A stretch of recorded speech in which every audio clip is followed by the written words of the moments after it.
Leitura bíblica do Antigo e Novo Testamento. Porção de hoje.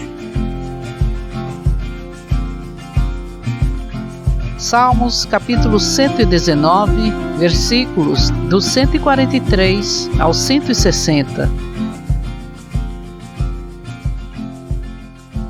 Sobre mim vieram tribulação e angústia, todavia os teus mandamentos são o meu prazer.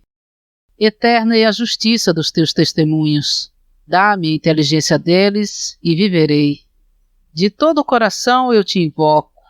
Ouve-me, Senhor. Observa os teus decretos. Clamo a ti. Salva-me e guardarei os teus testemunhos. Antecipo-me ao alvorecer do dia e clamo. Na tua palavra espero confiante. Os meus olhos antecipam-se às vigílias noturnas, para que eu medite nas tuas palavras. Ouve, Senhor, a minha voz segundo a tua bondade, vivifica-me segundo os teus juízos. Aproximam-se de mim os que andam após a maldade, e eles se afastam da tua lei. Tu estás perto, Senhor, e todos os teus mandamentos são verdade. Quanto às tuas prescrições, há muitos, sei que as estabeleceste para sempre. Atenta para a minha aflição e livra-me, pois não me esqueço da tua lei. Defende a minha causa e liberta-me. Vivifica-me segundo a tua promessa. A salvação está longe dos ímpios, pois não procuram os teus decretos. Muitas, Senhor, são as tuas misericórdias. Vivifica-me segundo os teus juízos. São muitos os meus perseguidores e os meus adversários. Não me desvio, porém, dos teus testemunhos. Vi os infiéis e senti desgosto, porque não guardam a tua palavra.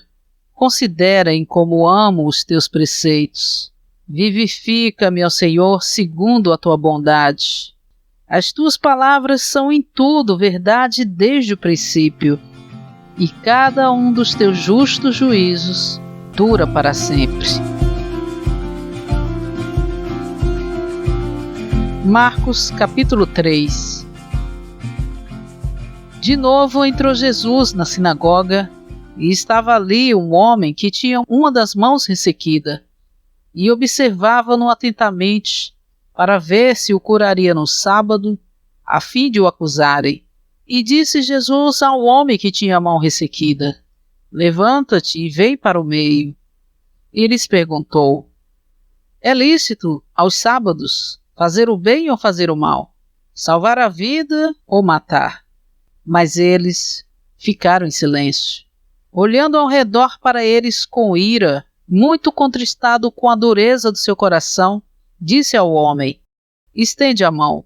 Ele a estendeu, e a sua mão foi restabelecida. Saídos os fariseus, imediatamente deliberaram em conselho com os herodianos contra ele sobre como o destruiriam.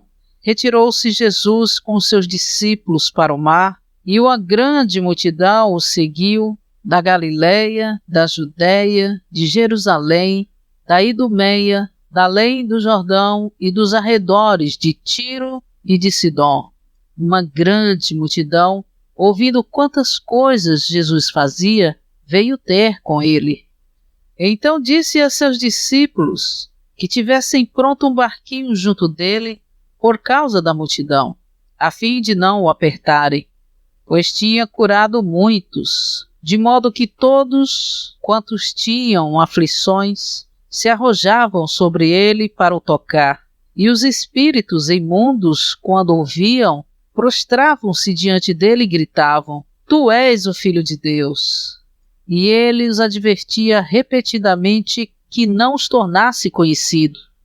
Depois subiu ao monte e chamou a si os que ele mesmo queria, e foram a ele. E designou 12, aos quais deu também o nome de apóstolos, para estarem com ele e para os enviar a pregar e a ter autoridade para expulsar os demônios.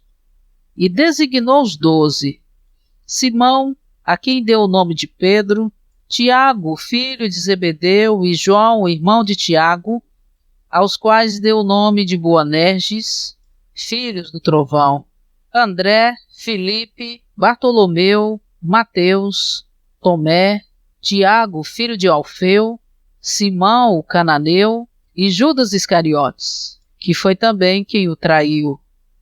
Então ele entrou em casa e ajuntou-se de novo uma multidão de tal modo que nem podiam comer pão. E quando os seus parentes ouviram isso, saíram para detê-lo, pois diziam: está fora de si. Os escribas que haviam descido de Jerusalém diziam: ele está possesso de Beelzebul, e é pelo príncipe dos demônios que ele expulsa os demônios. Tendo-os chamado a si, dizia-lhes em parábolas: como pode Satanás expulsar Satanás? Se um reino estiver dividido contra si mesmo, tal reino não pode subsistir.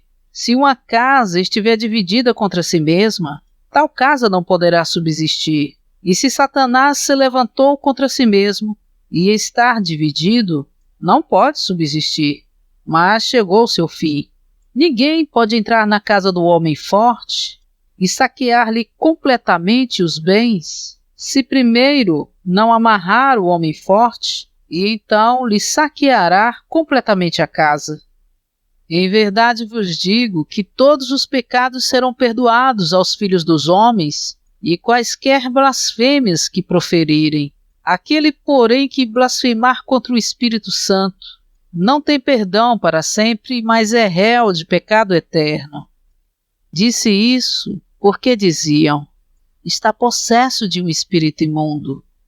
Chegaram então sua mãe e seus irmãos, e ficando do lado de fora mandaram chamá-lo. Uma multidão estava sentada ao redor dele, e lhe disseram: eis que tua mãe, teus irmãos e tuas irmãs estão lá fora e te procuram. E ele lhes respondeu: quem é minha mãe e meus irmãos?